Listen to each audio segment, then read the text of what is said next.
Sabarimala reach అయిపోయారు. పంబ నుంచి కొండపైకి నడుచుకుని వెళ్ళారు. దర్శనం అయితే చాలా బాగా జరిగింది. దర్శనం అయిపోయినాక ఇంటికైతే రిటర్న్ అయిపోయారు.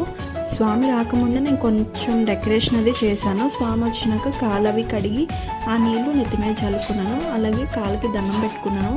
మనము శబరిమల వెళ్ళలేము కాబట్టి స్వామి 18 మెట్లు ఎక్కి వచ్చారు కాబట్టి మనం స్వామి కాళ్ళు కడిగి ఆ నీళ్ళు నెత్తి మీద చల్లుకుని దండం అది పెట్టుకోవాలి.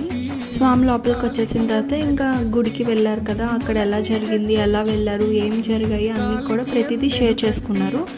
స్వామి అక్కడ నుంచి కొంచెం నెయ్యి, గుప్పెడి బియ్యము, ప్రసాదాలు తీసుకొచ్చారు. మార్నింగ్ ఇంట్లో పూజ చేసుకుని మన ఇంట్లో ఉన్న బియ్యము కొంచెం స్వామి తెచ్చిన బియ్యం కలిపి పరాన్నం చేసి నైవేద్యం కింద పెట్టుకున్నాము. స్వామి తెచ్చిన ప్రసాదాలన్నీ కూడా నైవేద్యం కింద పెట్టుకున్నాము.